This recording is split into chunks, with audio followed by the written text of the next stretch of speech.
Welcome everybody to a very special edition of Let's Go Racing. I'm Dani Gibson here with Dick Jerardi. We're going to send it out to our friends. Jessica, she's hanging out with some jockeys talking about a very important topic, jockeys' mental health. It's extremely important, Dani. What people don't understand about riders is there's no contracts. When they win, they make money. If they don't win, they don't. So incredible amount of pressure on them to succeed. Trainers or the owners, if they don't like the ride, all of a sudden they were riding the horse, now they're not. So yeah, you can imagine what it's like having to do this day after day, losing weight, make sure your weight stays correct. So it is a difficult task, and yes, it's very hard on their mental health. Yeah, these are top athletes. They're dealing with a lot. They're riding 1,000-pound animals, and anything can happen, and mental health certainly plays a big part of that. Here's Jessica with Jockey Mental Health Roundtable. Recently, the dialogue around mental health in sports has begun to shift. Many prominent athletes, including tennis star Naomi Osaka, Simone Biles, Olympic gymnast Michael Phelps, an Olympic swimmer, and of course the Philadelphia Eagles' Lane Johnson, have all begun to speak candidly about their own struggles with mental health and self-esteem in sports. Mental health has long been a taboo subject in the racing world, but it came to the forefront in the past couple of years as the racing community was rocked by the suicide deaths of jockeys Alex Canchari, Avery Weissman, and most recently, trainer David Hoffmans. I got to sit down with members of the Parx jockey colony recently to discuss some of the struggles they face and how we are working to make things better. Now, riding races comes with the highest of highs and sometimes the lowest of lows. How do you balance that on a day-to-day? Andrew, let's start with you. Yeah, I've been fortunate to have some success here, but with that comes the lows. And for me, just last year, I was fortunate enough to have some of the highlights of my career. You know, some of the biggest moments, winning some of the biggest races here, and then in New York, and then I felt like I was on top of the world. And then just a few months later, I was going through one of the worst slumps of my entire career. And even though I've been in this business for so long, and I've seen it happen to so many other riders, because I'm by no means unique. I've seen it happen to the smallest jockeys at the smallest racetracks and the biggest jockeys right after winning the Kentucky Derby, then going through a slump. But until you experience it, and until you have to, deal with your own emotions and your own frustrations, it's difficult. And it's something that I'm sure will happen again to me. And right now, knock on wood, everything's going well, and I'm riding with confidence. But that's just part of the game, to ride that roller coaster of emotions and the big wins, and then the slumps that come along with it too. Being in a slump, it's hard because it's not just business wise, it's mentally. So you kind of have to really have your mind straight and always look forward and not really look back on what happened yesterday, or even in this sport, the last race, because you could have a terrible race and then half an hour later you got to go back out and ride the next race, and then you got to turn all the negativity off and just focus on the next race. And it can be a very mind struggle game. I mean, for as physical as this game can be, the mental aspect can be just as hard, if not harder sometimes, to deal with. And to the mental aspect of it, this is a very dangerous sport, and sometimes incidents do happen where you fall, an accident happens in the race, but you're still okay to continue to ride the card. Tell me about that, Ramon. Let's start with you. Yeah, I mean, you could take a spill and potentially not get hurt, and you have to get back up, especially if you ride multiple races a day. And Frankie, with injuries, how do you separate what happened in one race to the next, or even if you are sidelined for a little bit, coming back? I think with us riders, like especially with our job, there's always somebody next going to replace you. So I think we, more often times when we shouldn't, we do push ourselves quite a bit, because we know if I can't do it now, then the next person is waiting right there. They're going to do it. It's going to take your business. And as the sport does continue to evolve, there are some new protocols in place for concussions and head injuries. Andrew, have you found those to be helpful? And are concussions something that riders struggle with? Yeah, I've seen the good aspects of that for sure. That I've seen a bad accident with a steeplechase jockey who got a concussion.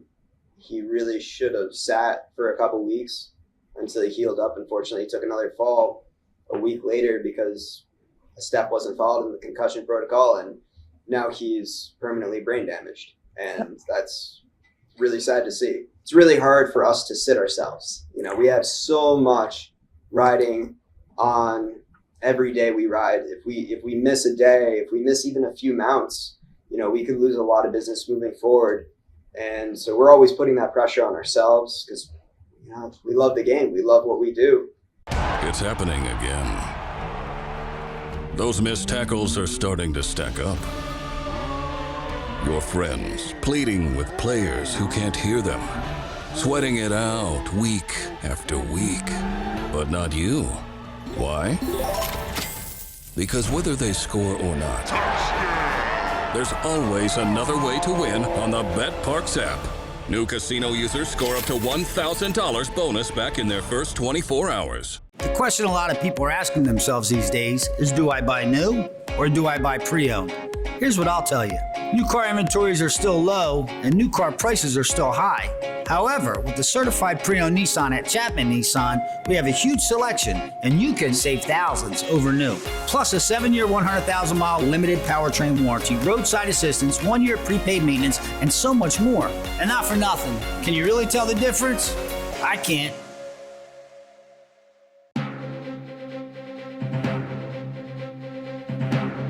Adam, what are some other external pressures that you all face as riders and just as athletes in general? The pressures come from every corner aspect of this game. You know, starting from ourselves. I think we're our own, you know, worst enemies and giving ourselves pressure. But then, you know, it comes from the owners, the trainers, the grooms. Then you got social media you have to deal with. So, you know, it's a lot of pressure. Every corner you look to, you know, there's somebody barking down your shoulder or you know, looking to replace you. So it's not easy. Ramon, let's start with you. How do you deal with some of the negativity on social media? You know, being a public athlete, you deal with a lot of scrutiny, right? You have cameras, I mean, sometimes a bunch of angles on everything that you do. So if you don't win, almost every move could be criticized, and that's so hard to deal with. You know, like Adam said, on yourself, but you know, social media, when it comes to stuff like that, you know, there is a lot of positivity. You know, I have a lot of people post and congratulate me on wins, but you do get some of them nasty messages. And Frankie, you've been doing this a long time, kind of even before Twitter and social media sort of existed. Have you found that it's a distraction as it's gotten bigger or not? You know, I used to get messages before, and it used to bug me because, you know, what I do, I take it very personally. What I do, I want to do the best every time I'm out there. I'm risking my life, you know, to support myself and my family. Then, you know, I'd get some of those messages and be like, man, what's wrong with this guy, right? And then I learned just to ignore them. I don't even let it get to me now because I used to, a couple times I'd argue back, but all you're doing is fueling the fire, which is making it better for them. Now, one of the benefits of Parx is year-round racing, and I'd imagine that you all develop some pretty close relationships within the room. I know, Adam, you've kind of emerged as a leader among the jockeys here. And how do you all take care of each other on a day-to-day basis and develop friendships while also competing? So we're looking out for each other on the racetrack, but we also want to beat each other. So it's difficult line to draw. So there's definitely a switch you have to know how to turn on and turn off, and you know, it's actually kind of fun, you know, the way you can see different personalities come out of people and the way that works out. And Ramon, with the younger riders in the room, do you all try to guide them into kind of teaching them how to keep each other safe and why that's important? Because some of them may just not know and be very competitive when they first get here trying to make a name for themselves. Yeah, if anything, that's the most important, because a young rider or a bug boy, as they say, a new rider, you know, they're green, so them making a mistake out there could potentially hurt somebody, not just themselves, but put everybody else in danger. So if anything, you want to teach them, you want to guide them. Now, Andrew, tell me about how the mood in the room changes when there is a spill or an accident and someone does get hurt and the day goes on. When that happens unsafely and a rider goes down, or, you know, if there's just an accident, it's hard. You know, we're all hoping that rider is okay, the horse is okay, and you don't know, because you go down at 40 miles an hour and you got 1,200-pound animals following that rider who went down that could potentially run over that rider. It gets really scary, and we all know that's a possibility. We keep it in the back of our head. We don't think about it because we couldn't do our job if we thought about that in every race. But it makes it real whenever we see an accident and reminds us how careful, we need to be. It's definitely in your head, but I think when you do go out for that next race, as soon as they ring that bell out of the gate, everything just goes. You're just locked in. You're like, all right, this is what I got to do now. You focus on what you got to do next. But when something does happen, if you ever been in our jocks room, we got the craziest jocks room around. We're nuts over there. But as soon as someone does go down or someone gets hurt, you can hear a pin drop in there. When someone does get hurt, or when one of you does get hurt, if you do this long enough, you're inevitably going to go on the sidelines for a little bit of time. How do you go from being a high-performance athlete who's so active to being stuck on the couch? Andrew, we'll start with you. I feel like one of the things that's tough for all of us is not watching the horses we would have been riding had we not been out. And that's always difficult because we love the game. We're passionate about it. And we don't have an off season. This isn't something where we, I'm always asked that. It's like, well, what's your off season? Yeah, it's no, it's 365. Like Andrew said, it's difficult. Injuries happen to everybody. Knock on wood. It's not a matter if, it's just a matter of when.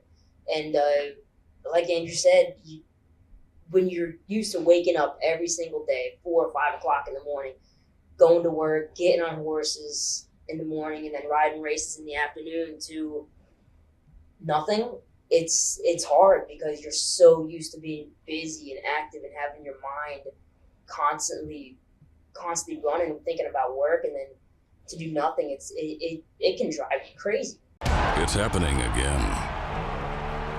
Those missed tackles are starting to stack up. Your friends pleading with players who can't hear them, sweating it out week after week. But not you. Why? Because whether they score or not, there's always another way to win on the Parx app. New casino users score up to $1,000 bonus back in their first 24 hours. In many instances, when you are sidelined with an injury, you're prescribed pain medication, and substance abuse can be a real issue for riders or anyone who gets sidelined with an injury. Ramon, talk to me about the substance abuse issues that some riders face and how you come back from that. Yeah, I think that's so important. And to speak on myself a little bit, that's what happened to me. I took a spill, I got prescribed pain pills. One thing led to another, and my addiction just spiraled out of control. And it's dangerous, and not just when you get hurt, you get prescribed these things, but it's such a tough game that sometimes these riders look for outlets or maybe abuse alcohol, not just pills or whatever it is. But it's very important just to be mindful of that. It's tough. It took me a while to get back, and thank God I'm clean now. I'm over 4 years sober, but I always try to look for somebody to help in the room. If I could see any signs, they know I'm very vocal about my sobriety. So if there's any signs that I see, if I could help anybody out, I try to. But I think it's very important. And Frankie, what has your experience been like in the room and trying to help guide riders from not going down that sort of path? It's honestly, it's tough. I've known people before, and you can speak to them, but honestly, it all depends on them, because I can tell somebody 100 times you need to stop this, but they're not going to stop until they're ready to stop, or until they hit that rock bottom point where they're like, all right, it's time. But now, another physical struggle that many riders have to face is weight. This is one of the few sports where the riders or the athletes have to come in at a very specific weight, and you are controlling 1,200-pound animals going over 40 miles per hour. Frankie, tell me about weight and jockeys and what that is for someone who doesn't know. It's tough. Listen, I didn't know till about a couple years ago, because I've always been naturally light, could eat whatever I wanted. And then once I got older and I guess my metabolism slowed down, it's tough. And all those years I went by seeing those guys in the box, and I'm thinking, man, why don't they just change what they eat or do this? Listen, it kicked me. I'm like, man, I give all those guys all the props in the world, because now that I have to lose weight, it's tough. And Ramon, how's that gone for you?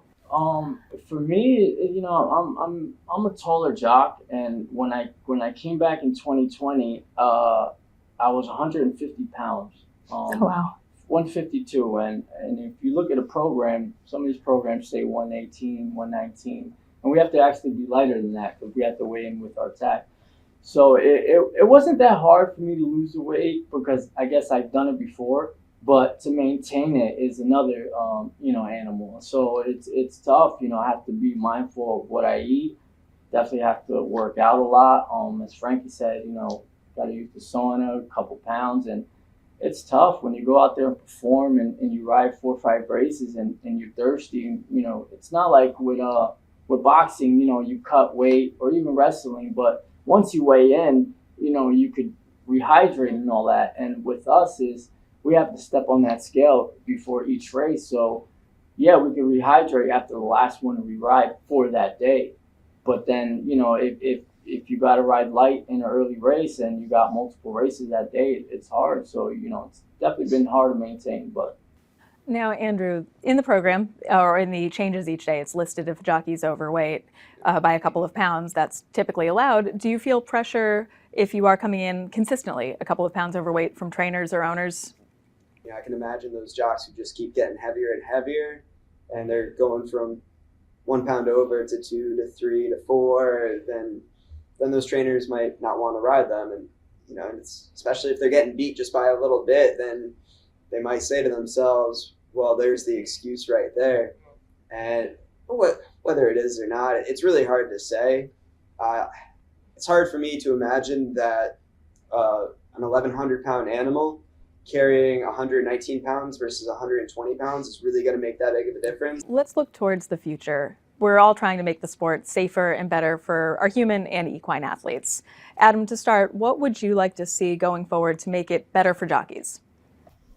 You know, it's hard to say because they've implemented so many good things in the last couple of years for the sport. You know, just better protocols and injuries and making sure you're safe before you go out there, and not just physically but mentally, because people can be battling things in their mind, and if you're not 100% focused on that race, it takes a split second for something to happen, and you know, things happen so fast. So you know, if we could, you know, work on and getting, you know, better help, you know, just looking after some of these guys, because sometimes, you know, you might see a doctor, you know, once a week if, you know, you've got a broken bone, but if you're mentally not there, you know, you're really the only one who knows, and it's sometimes it's hard to talk to somebody, you know. So that's. And Andrew, what do you think? That's a tough question. You know, there's so much that each one of us might be struggling with. Every one of us might be struggling with something different at different times to different degrees. I think the best thing is for us to just look out for one another. I mean, it would be great if we had some support as well, you know, for the guys who really need to talk to more of a professional than just one another. I mean, it's great just to be able to vent to a friend and, you know, get that off your chest. But, you know, if you're really struggling, it'd be good to have a professional to talk to and have, you know, steps that one can take to deal with those emotions that you're going through, whether it's anxiety or depression, just general frustration. You know, the last thing I want to see is, you know, someone that's struggling with money, struggling at home, struggling with their business, and they're just trying so hard that they're putting everybody's life on the line, including themselves. You know, they need to take a step back and relax and, you know, just do their job. But it's always easier said than done. Sure.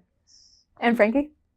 I feel like, you know, always be great if there's someone there for some riders to talk to. And like Andrew was saying, you know, riders that are struggling, that can't really talk to nobody. Because, I mean, I imagine there's a lot of people like that. Because I'm a kind of person, I bottle everything up. My wife's like, "Oh, you got to talk to me." I just one of those people, I hold everything in. I don't know why, I just always been that way. But it'd be good for people that could actually talk. No, they could go somewhere and talk to somebody and maybe get something off their chest. And that way the next day, you know what, they're feeling good and putting everybody else in, not in danger, and making it better for everybody else and themselves. And Ramon? You know, it's kind of like they said. I feel like we're heading in the right direction. but I would like to see, I feel like we go through so much protocol with our body. We got to take a physical like every year. I feel like it's almost now at every racetrack I go to, I got to take a physical or the concussion thing, but we don't get psych evaluated. It's so many people are dealing with depression, anxiety. There's so much emotions, or even the eating disorders, stuff like that. There's so much stuff that we go through mentally that's not. I'm not saying that everybody has issues, but it's kind of like what they said. If there was somebody there that they could talk to about that, or even if it's just a quick evaluation, it's just like the physical. We get in, we get our body checked, make sure we're good to ride. But mentally too, it's like Adam said. It takes a split decision for somebody to really get hurt or something bad happen out there if you're really not paying attention, and that's tough to do if somebody's mind's not there. So maybe something like that, like a sports doctor.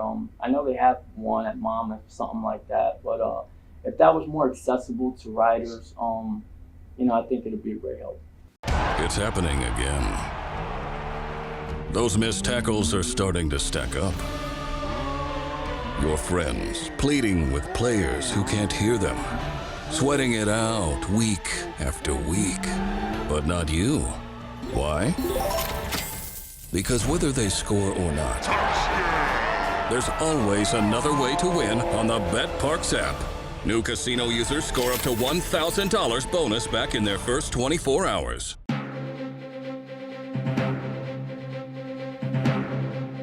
Now, the last question, on a positive note, why do you keep doing this? What is it that gets you out of bed early every morning? I think we all just love the sport and the adrenaline of winning. It's hard to step away. You see so many riders who they retire and then they come back, and they retire and then they come back. And I'm not even necessarily saying winning, but we love the animals. We love the horses. It's just like they said with the horses. I think Winston Churchill said something about the outside of a horse that's good for the inside of a man. And we love being around them. It's almost like therapy for me. I could be dealing with whatever. As soon as I jump on the back of a horse, it's forget about it. Could definitely change my mood. And then the competitive side of it. We don't win that much. We lose a lot more than we win. But when we do win, it's the satisfaction of it. We definitely don't do it for the money, that's for sure. We've heard from several male members of the jockey colony, but the female experience can be entirely different. Women on the racetrack can often face different struggles, and I sat down with jockey Madeline Rowland to discuss her experiences. Madeline had a sharp ascent as an apprentice rider, a quick rise to stardom, and now she's been very candid discussing some of her struggles as a journeywoman rider. A lot of jockeys, we do this for the love of the horse, for the love for what it brings and everything, and the super highs that keeps us going. So you normally experience those highs early on in your career with the bug. So a part of you can't help but have expectations to keep it going no matter what happens, because you have done it once, you think you can keep doing it or do it again. And then you lose the bug, the weight allowance, and no matter who you are, I think it gets tougher. So it is hard talking yourself down a bit, because you know that you have accomplished it and you're just not getting the right opportunities. So it takes a bit of probably surrounding yourself with the right people and encouragement from yourself and your fellow riders to say it's normal that you're not doing good. If you don't have the horse, you're not gonna, make a horse more than what it is. So it's hard, but it's just a lot about, I guess, talking yourself down. When you do experience those highs, bring yourself back down and almost more humble. Terry Meeks is the CEO and president of the Jockeys Guild, and I had the opportunity to discuss with him the mental health crisis in horse racing and some of the steps that the industry is taking to address those issues. Now, Terry, the sport has changed in a lot of conversations about mental health for our human athletes over the years. What are some of the shifts that you have seen in the past, we'll say 10 years? Well, the last 10 years, it's been out there. The Guild, was formed in 1940, basically taking care of the needs of the jocks in many different areas. And we have been aware about mental health, but it's become, Avery Wisman and Alex Kincherry, 2 suicides early last year, brought it to a new extreme to open up the discussions, which I think is important, open up the awareness. But with that said, jocks, and I'm third generation in our industry. My dad was a jockey agent for over 50 years. And jocks aren't willing to talk about it, even today, and I think it's imperative that they do talk about it. They have somebody to talk to, but to them, it's a sign of weakness. If it gets out, to trainers, they could lose their business. But I think it's okay to talk about it, and we need to do something. There's so many different factors that contribute to it, whether it be injuries, nutrition, depression, addiction, social media today, criticism from trainers or, owners. What are they going to do afterwards, their retirement? But I think, we've been working with HISA for the last year and a half, which could be helpful. It is helpful, but still our concerns are funding and how do we reach out to people that needs issues. And then again, I've always said it should be not only jocks, it should be anybody in our industry. I want to extend a big thank you to Adam Bowman, Frankie Pennington, Ramon Moya, Andrew Wolfsont, Terry Meeks, and Madeline Rowland for their time and thoughtfulness in this very important discussion. We have a lot of room to improve to make this sport better for our equine and human athletes, but together we can do that. We can all help prevent suicide. The 988 Lifeline provides 24/7 free and confidential support for people in distress, as well as prevention and crisis resources for you or your loved ones, and best practices for professionals in the United States. For the Suicide and Crisis Lifeline, call or text 988. Well, lots of great discussion there, and thanks to Jessica and all of our jockeys that participated, got to talk about just, really important stuff here in the sport of horse racing. And Jessica did something really good interviewers do. She listened. That's the key to good interviews. She did a great job with it. Well, come join us. We are racing here at Parx Monday, Tuesday, and Wednesday, post times 12:05. Thanks for watching this week on Let's Go Racing. And they're off. Skippy Longstocking has early speed. We the people from in between horses. Taba has got the lead now. It's Taba in the center of the racetrack, but Taba is drawing away, and Taba with Mike Smith, they win the Bet Park.